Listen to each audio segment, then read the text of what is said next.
Hi, I'm Katie Crane, and this is the Pilates Lounge.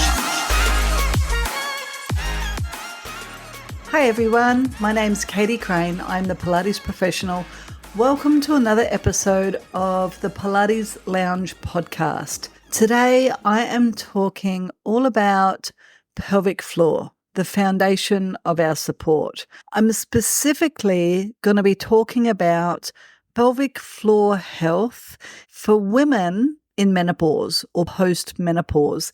And this episode has come about because lately I've had a few women come to us in the studio really distressed. They are over the age of 50 years old and their pelvic floor is going into atrophy, or the pelvic floor muscles are actually breaking down and weakening so much and causing them a whole lot of issues.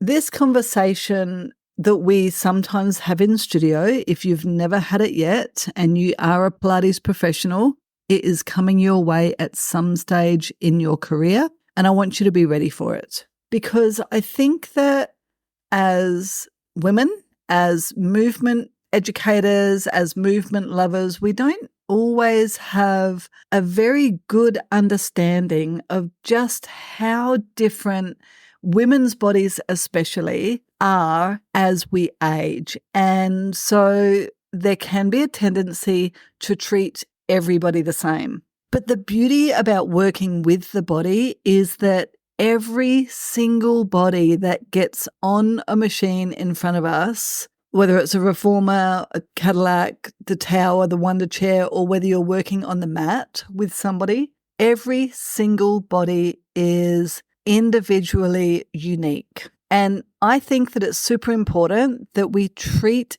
each person exactly so.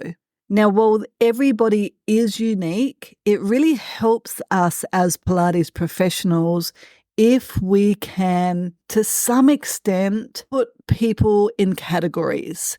And one way for women, I think, that we should be categorizing them is by age or by their hormonal changes that they're probably having throughout their lifespan. And this is specifically with pelvic floor health in mind, because I'm not sure why. I actually don't really know why, but a lot of people do come to Pilates specifically for pelvic floor health. And so we do need to understand what the pelvic floor is, how it works, what is the purpose of the pelvic floor, and how the pelvic floor may be different from one person to the other, let's say when it comes to women, just for this episode, because men can be a different kettle of fish. So for today, we're just talking about women, and specifically women over 50, because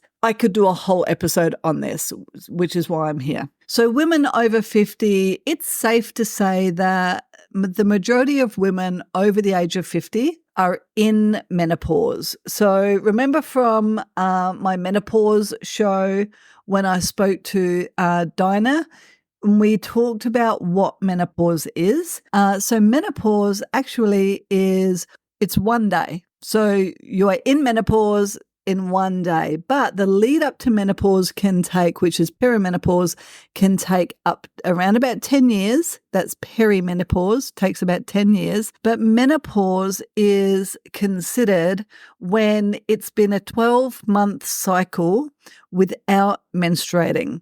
Once you have gone 12 months without menstruating at all, then you are in menopause. And it's safe to say that this is when a lot of women, they've already started to see some big changes in their body. They've started to feel some big changes in their strength, in their ligaments, in their joints, potentially in the strength of their core muscles and pelvic floor. But once you go into menopause, then some of these changes can be quite stark and quite disconcerting.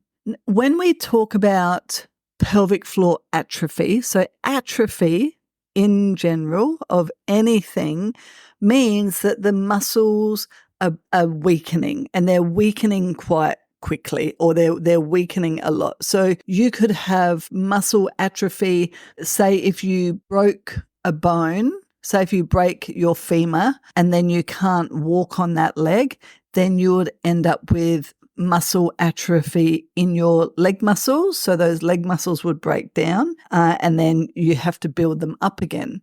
Now, so it's basically the decrease in size of a body part, of a cell, organ, or of a tissue.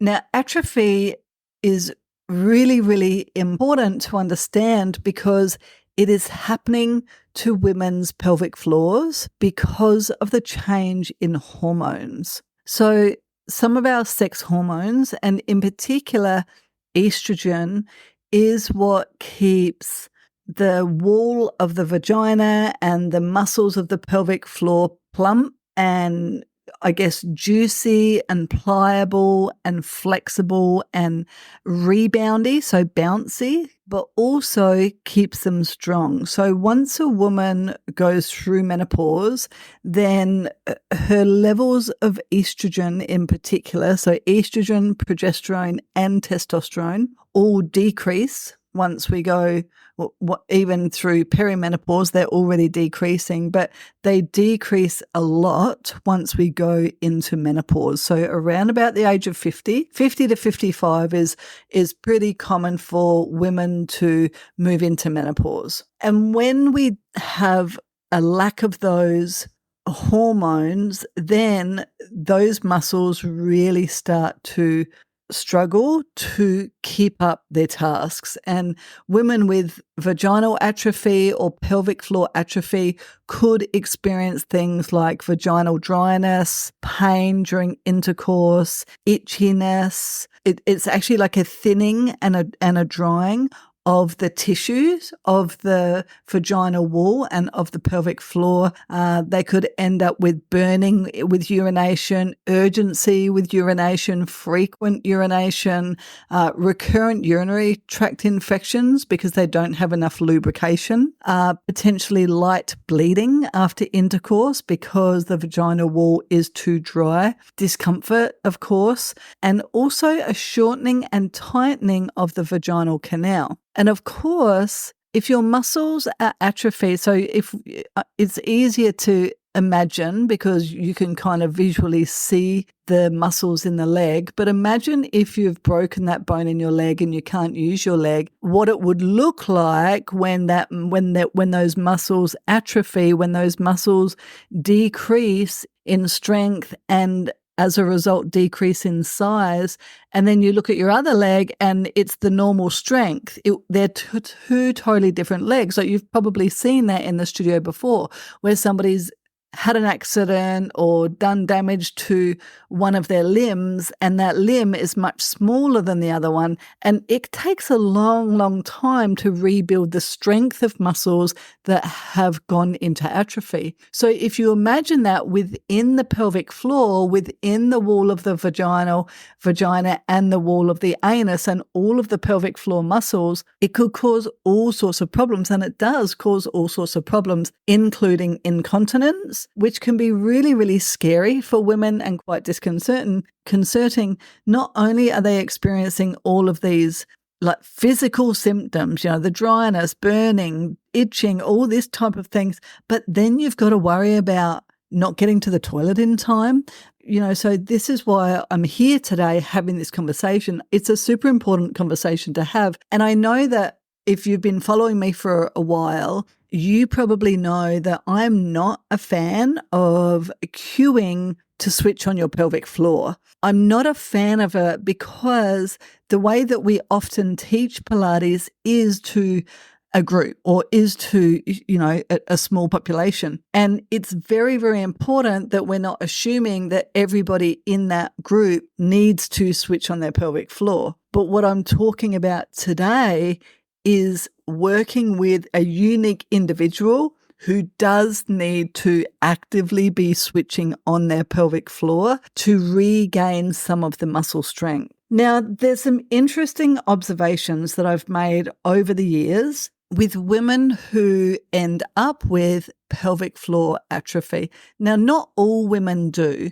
So when we go through perimenopause and into menopause, by the time we are in menopause, so say 50 plus, then all of the muscles that we have already built, so the muscle strength that we have and the bone density that we have, ultimately we are trying to maintain that for the rest of our lives.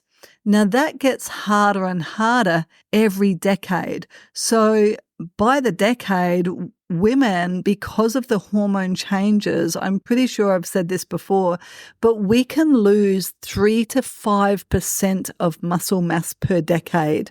And that's just if we continue doing the same of what we're doing today. Just a quick little interruption to say a big thank you to listening to the Pilates Lounge podcast. This podcast is all about sharing our love of movement and Pilates with as many people as possible.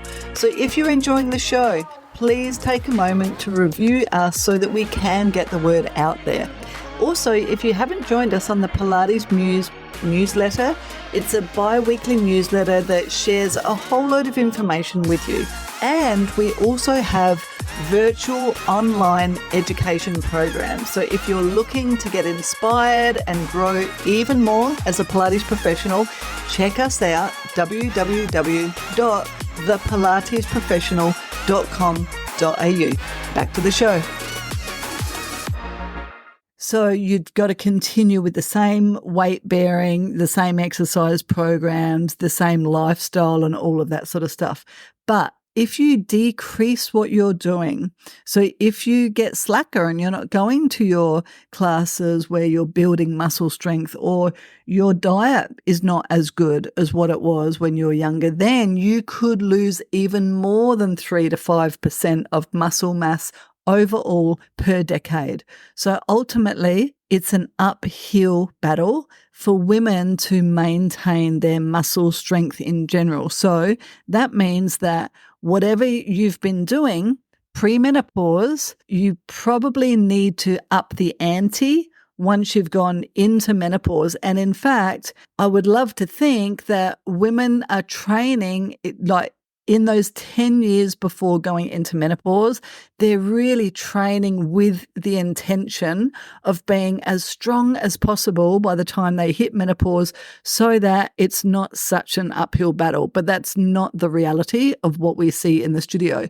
I know as a 48-year-old woman, I'm definitely doing much more load-bearing stuff, anticipating that in the next 5 years I'm going to be hitting menopause. But that's because I know what's happening with my body, that I've educated myself. I understand exactly what's happening, and I'm preparing my body for that natural decline in muscle mass or muscle or tissue cell production in my later years. So I want to go into menopause as strong as possible, and we want all of our women to do the same, but it's not necessarily what happens, unfortunately. And I guess part of that is lifestyle.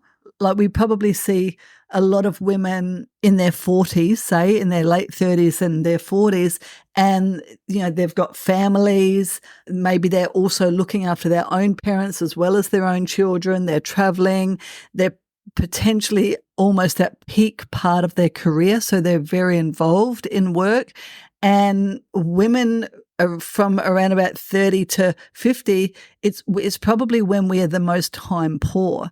So where that is the time in our life when we should be putting the most work into our body to get as strong as possible, preparing for menopause, that's not the reality. And we see that in the studio all the time. It's probably not until women are around about 45 plus that they even start to have enough time to put back into themselves because they are so busy with families and with careers and travel. But as well as that, so with that in mind, if we know that we need to make sure that by the time our women are in menopause, they're super, super strong. So during that time, I'm not teaching them or cueing them their pelvic floor all the time. What I am doing is making sure that they are moving in ways that encourages dynamic and good core connection. So the pelvic floor is only one part of the core. And I've probably spoken about this before, but the opposite end of the pelvic floor, as far as the core structure is concerned, is, of course, the diaphragm. So one of the things that I'm teaching all of our clients, no matter how young or old they are, is really good breathing techniques. And when we know that our clients can breathe well, then it's pretty safe to assume that their pelvic floor is connecting appropriately. But if you think of where the pelvic floor grows out of in the pelvis, so all of our muscles or our muscle tissue grows out of bone. It doesn't attach to bone. Our body is, everything is one. So our pelvic floor grows out of the bones of our pelvis. And there's many different parts of the pelvic floor. But if you think of the bottom of the pelvis, and we have the sits bones, and then we have the pubic bone at the front, and the pelvic floor pretty much encompasses that whole area. And then if you think about the anus and the vagina, so the anus and the vagina are pretty much vertically in line with each other. Now, the pelvic floor is partly a figure 8 around those two orifices. So an orifice is a hole. So around those two holes is the figure 8 of the pelvic floor. And my good friend that I spoke to last week about the kinesiology of movement, he spoke about the pee hole and the poo hole. So if you haven't listened to that episode with David, please go back and listen to it. It was a really fun episode. So part of the pelvic floor is around the pee hole, around the wall of the vagina, and around the poo hole. So can you imagine if those muscles atrophy, if those muscles weaken and the density of the tissue lessens and dries out and is not as spongy, it doesn't have as much blood flow, it doesn't have as much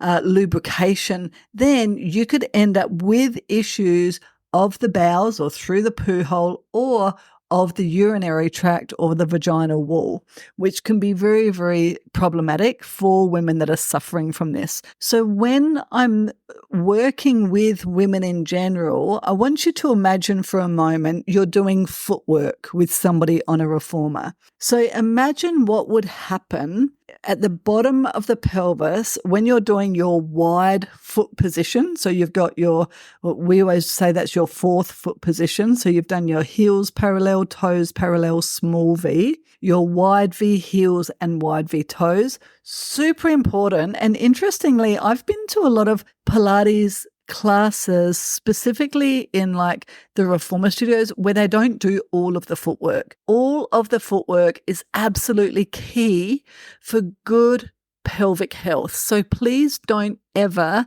skip the footwork. All of it. There's 5 foot positions plus prehensile, prancing, and calf raises. But when you're in that position and you've got your heels wide on the foot bar and you push the carriage out and then you bring the carriage back in, and I want you to imagine what would be happening to the bones of the pelvis as you come back in.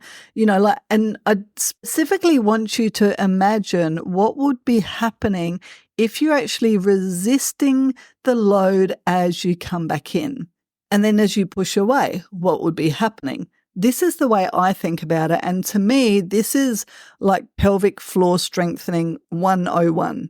So as you come in on the carriage, on the reformer carriage, you're resisting the springs in, and pelvic floor is actually working eccentrically. So those muscles are working, but they're working long, or what I think of as dynamically, as the pelvis is getting pulled apart. So part of those muscles grow out of like the bottom of the pelvis, so the sits bones and the pubic bone, but also all around that whole circumference. So as you're coming in doing the wide foot position, pelvic floor is working because all muscles in the body are remaining toned appropriately.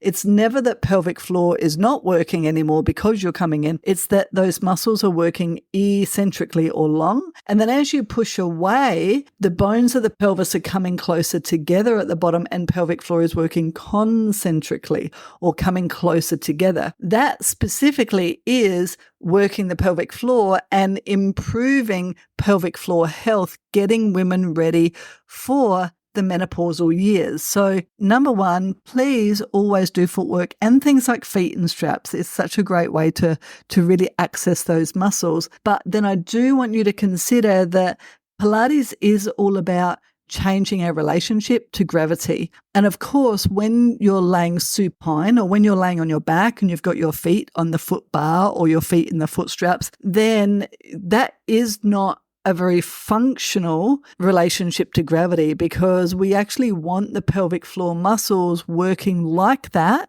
eccentric and that concentric load, but we want you working like that in a standing position. So doing things supine, yes, it does help pelvic floor, but it's not necessarily functional. So ultimately, we want to then take those foundational moves, which do definitely help because you are allowing for the bones to widen and for the muscles to work, but then we want you to be working against gravity. And so that's going to be kneeling and standing exercises. So and it's, for example, on the reformer, you could be thinking splits or skater, the standing work on the reformer, and just changing the load and making sure that your client is really breathing well, but B, as you change the load, feeling how as you pull the carriage in, the bones of the pelvis come together at the bottom. And then as you push the carriage out, the bones of the pelvis are getting pulled wide at the bottom. So there is that intention and that awareness of feeling the bones of the pelvis and in turn the muscles of the pelvic floor working eccentrically and concentrically. We certainly don't ever want to be teaching our clients to always be elevating pelvic floor, even when we're working with this pelvic floor atrophy. It's because one of the problems is that these women often end up with the shortening and a tightening of the vaginal canal. And that's because they feel like they're constantly having to hold those muscles short so that they maintain their bladder control. What we want to encourage them to do is you come into your Pilates class, you empty out your bladder before you start the class, and let's see if your aim is to be able to do the entire class without needing to go to the bathroom. And we're going to work those muscles dynamically. So we're going to work them eccentrically, lengthening, and concentrically, making sure that you're breathing really nice and deeply and breathing well all the time. It's just food for thought. Now, something that I've definitely noticed through conversations in women who end up with vaginal wall atrophy is their choice of diet and lifestyle. And this can be a very difficult conversation, but I had this conversation with my client yesterday because I knew what her diet is because we've spoken about it before. And that's also part of my training. So I'm also an integrative health coach. So a lot of the study that I've done is specifically on nutrition. So I do feel like it's my place to be able to have these conversations with clients. But if you don't understand nutrition, if you don't have training in it at all, be very careful with how you speak to your clients about something that you are not certified in. So I've done my IIN training, integrative nutrition, and also I've done my ESTEMA certification, which is specifically working with nutrition with women through perimenopause and menopause. So I've done 2 years of study on this to be able to have these conversations on top of my years and years of Pilates training. But with this particular client, and I did have this conversation with her, and I know that it's something that she needs to go away and think about, is the conversation around diet and specifically protein. So I know for a fact, and I see this is common, so this is what I'm saying, because I do always ask people, what's your lifestyle, what are you eating, and when are you eating, and all of this sort of stuff. And the most common answer for women who in menopause who are struggling with pelvic floor atrophy is that they are not meat eaters. I know that's not going to make a lot of you happy. I know a lot of women choose not to eat meat, in inverted commas, for health reasons, but that information that we have been getting over the years is incorrect. And unfortunately, if you've spent your entire life not feeding yourself the amino acids and the nutrients that your body needs to build strong muscles and strong bones, when you're going to suffer is during menopause, once your body is slowing down all of its natural processes. So a lot of women can hide behind being a vegetarian for a long, long time, and they can get by eating the beans or even eating a little bit of fish or a little bit of chicken if they can handle it. But I've never met a woman who ate a healthy amount of red meat and still had really bad problems with vaginal atrophy. That is just an observation on my part. What happens once we go through menopause is so remember, we're already, our decline in muscle mass is already happening at a rate of, on average, 3 to 5% every decade. That's actually from about the age of 35, right? So it's way before we even hit menopause. I think it starts at like 1 to 3% for the first decade, and then it goes up to 3 to 5%. And it could be more, remember. If you are becoming more sedentary, then you're going to be struggling even more.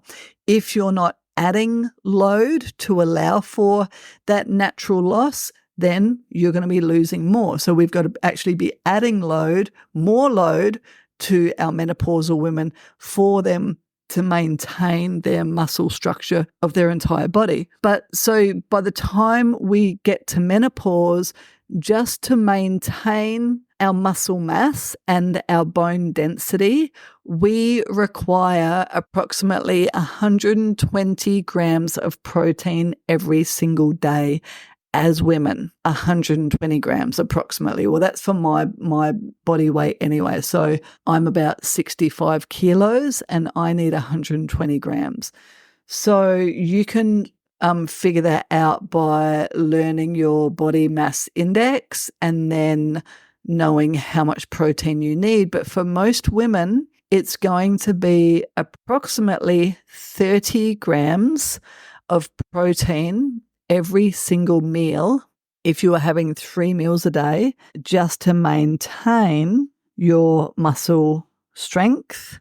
But if you want to grow muscles, then you're going to need even more, which is why I have even more, because I want to, I'm trying to get stronger as I get older because I don't want to degrade in my muscle strength as I get older. And I know that it's going to be an uphill battle. So that's why I do it. But yeah, so 30 grams of protein for 3 meals a day. Now, to give you an idea of how much is 30 grams of protein, and this is what I'm saying when it comes to vegetarians or non-meat eaters, is 30 grams of protein is 4 cups of quinoa, or it's 2 lamb chops. Now, I don't know about you, but it doesn't matter how much you like quinoa, that's 4 cups, 3 meals a day. I don't even know where I'd find the time to eat that much quinoa because it takes so much longer to sit down and eat all that food. And what happens as we go through our menopausal years is we feel like we're much more easily satiated, so we don't feel as hungry. But in fact, that is just a representation that all of our processes are slowing down. So in the end, a lot of women end up eating way too many carbs and not enough protein. And it actually should be flipped. So protein should be the very first thing that as women, especially over 50, we're putting on our plate. And the carbs should be the very last thing that we are eating. And the carbs, of course, should always be in the form of healthy vegetables and fruit and nuts anyway. But anybody who tries to tell themselves that they are getting enough protein out of beans and legumes and nuts and quinoa is going to be sitting down, about 4 hours a day eating, because you simply cannot get enough to feed your muscles, And like I said, I had that conversation with this client yesterday, and she's going to have to go away and think about it. And, and like she said, well, I've never eaten meat my whole life for as long as I can remember. I don't know if I can. And my answer to her is, that's fine. I totally understand where you're coming from, but you need to then choose your battle.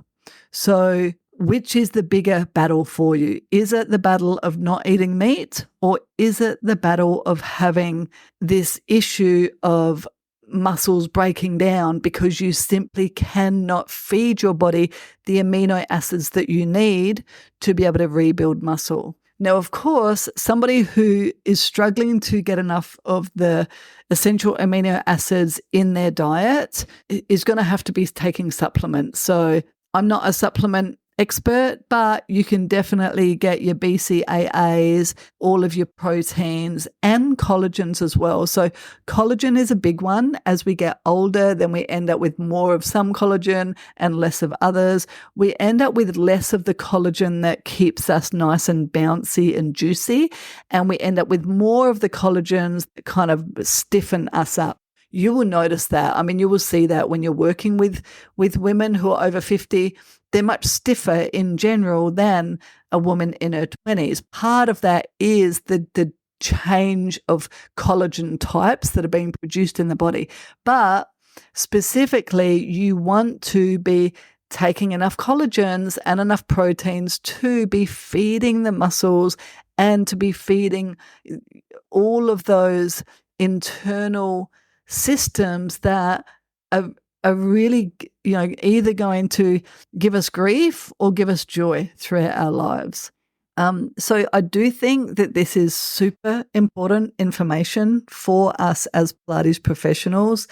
And of course, I'm always sending my women away to women's health experts. So first of all, and this client had already been, first of all, you are going to a women's health physio who is going to do internal examination to decide where the muscle tone is at. So they're going to be able to do some internal tests to really know where you're at. And then I'm always sending all of my women, no matter what age they are, to a biological GP. So a biological GP is a normal GP, so a general practitioner, otherwise known as a doctor, but they've done further study and specifically work with anti-aging, which is why they're called biological GPs. So they help people age well. Super important that women understand their hormones and that women know where their hormones are at. That cannot happen. I'm going to repeat that. It simply cannot happen by going to your regular GP. At a regular GP, you'll be given a simple blood test at any time of the month, and you will be told what your hormones are. When you go to a biological GP, they take either a urine test or a saliva test, and it's taken specifically within 4 days, only 4 days of a 30-day cycle. It would be different if you've already gone through your menopause, but for me, in perimenopause, I have to take it within a specific 4 days of my 30-day cycle for the hormones to be tested accurately in my body. And they take what's called a complete hormone panel. So they look at estrogen, progesterone, free estrogen, free testosterone, your thyroid, your liver, and your insulin. So all of that is looked at together because all of those systems work together, and your adrenals as well. So your cortisol levels are also tested because those systems all work together anyway. So very, very important that we send women to the appropriate people to make sure that they can receive the information that they need so that they can actually be doing the work that they need to be doing. And then when we know that they're taking all of the supplements and the proteins and everything that they need, and if you don't know what that is, then you send them to a herbalist or a naturopath or a holistic nutritionist. So I will be very careful when I send my clients away just to a general nutritionist because they have to work within the food pyramid, or I think these days it's a food circle. And that isn't helping anyone. I mean, already Australia has some of the highest diabetes rates in the world because of this food pyramid. So if you send your clients to somebody who is working with the food pyramid, then it's not doing any help to anyone. I know. I mean, it's pretty messed up. We like to think that people are doing the right thing, but people who are got a bachelor degree to work with the food pyramid, they have to work with it. They're not allowed to work outside of their scope. So I send my clients either to a herbalist, a natural therapist, or a naturopathist. And then I gather all of that information with them. Okay, so now you've had your internal examination. We know what foods you may be lacking in. We know what supplements you need to take. You've had your hormones tested.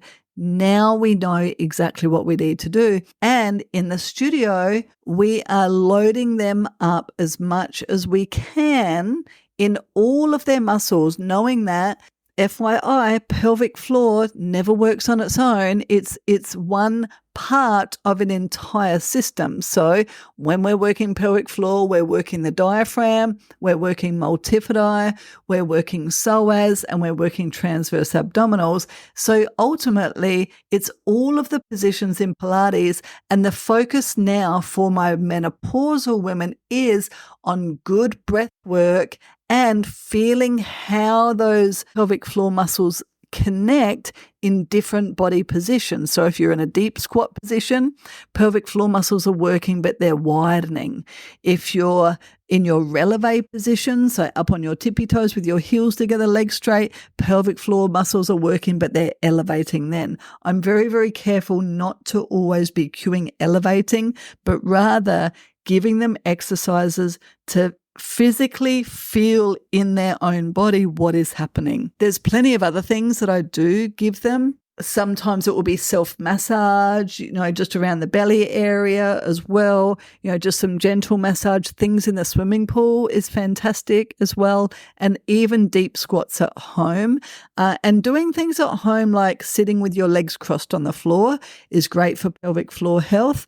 But ultimately, a lot of it is, kind of endurance tone. That was the word I was trying to think of before that I couldn't think of. Endurance tone. So doing things where maybe you're going into your bridge and holding the magic circle, squeezing the magic circle, or going into your bridge and squeezing the ball. So when you go into your bridge, then you're already getting, remember the figure 8 of the pelvic floor. So you've got the wall of the anus. So you go into your bridge and the wall of the anus is already connecting. And then when you squeeze the ball or squeeze the magic circle, then the wall of the vagina is connecting as well. So it's a lot of those types of things, either in bridge position, but also standing using the ball. We use the Coraline a lot as well. If you don't have a Coraline, a lot of stuff that we do on the Coraline, you can do on the reformer. So things like your splits and skater. And it's constantly getting feedback from them. You will possibly find that women who have pelvic floor atrophy, remember this, we have to work with these muscles the same as what we would work with somebody as if they did have their leg broken and they hadn't used those muscles because the muscles were in a cast for a couple of months.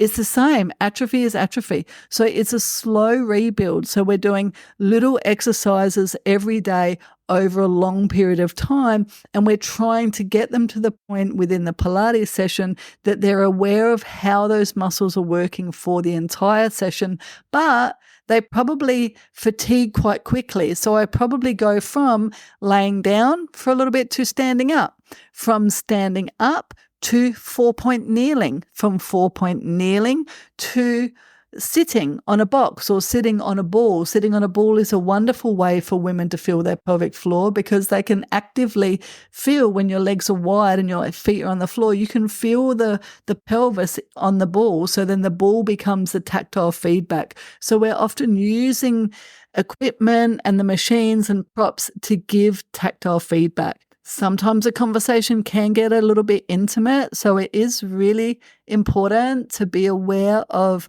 people, of your surroundings. You don't want to be having any embarrassing conversations with people. I will tend to do maybe a one-on-one with somebody first, and then they get used to my language, so that it's language that they understand what I'm saying, but the whole class doesn't need to understand, especially if I'm, rather than saying lift up through your vagina, then I might say, elevate or something like that. So it's important for us to be using language appropriately that the client understands, but also that isn't putting them in a position of vulnerability if you're working in a group class as well. But remember, every single person is unique. And this is one of my main points, is just because I'm working with this one person and I know that we actively do need to strengthen her pelvic floor, it doesn't mean that I'm working with the whole class strengthening their pelvic floor, because I'm going to assume that everybody's pelvic floor is working appropriately unless I've been told otherwise. But the people that I am considering definitely are my menopausal women, or my women who have gone through menopause, so women over 50. This is where I may be having these conversations when they first join up with us to find out where they're at. And then I gather as much information as I can without ever assuming that anybody needs anything without me knowing that as a fact. So I hope that this has really helped you today. It's gone longer than what I thought. And you know what? I've actually got a free video for you in this episode, and you can download the video, which is just going to go over some of the anatomy of the pelvic floor so that you might be able to understand it better. Now, the video was specifically made as a short class for my clients, but if you're a movement professional or a Pilates professional, then I have no doubt that it will really help you as well. And just know that that video is a prelude to a course that I'm running at the moment that is all about communicating effectively in Pilates. So it's really important, the language that we do use in Pilates. Now, the course is quite amazing. The name of it is Elevate Your Pilates Instruction, Communicating with Effective Cueing. The course is only $129, but it also comes with 2 hours of videos all about cueing using both the reformer and props, but also you have 3 bonus videos within there that talk about core connection, about pain, and about breath work. So it's a real collaboration of a heck of a lot of information that I believe that we should all understand very well and know very well, so that we can really be teaching our community in a way that we are serving them with Pilates, not just with exercises on a reformer. So that workshop, again, is called Elevate Your Pilates Instruction, Communicating with Effective Cueing. And you will find that workshop if you go onto my Instagram handle at The Pilates Professional. I've always got a free handout for you every single week on those reels. And when you grab the free handout every week, and this week it will be about the pelvic floor, then you will be invited to join that workshop as well. I really hope to see you there. Thanks so much for joining me. My name's Katie Crane. I am the Pilates Professional, and this is the Pilates Lounge podcast. Thanks for joining me.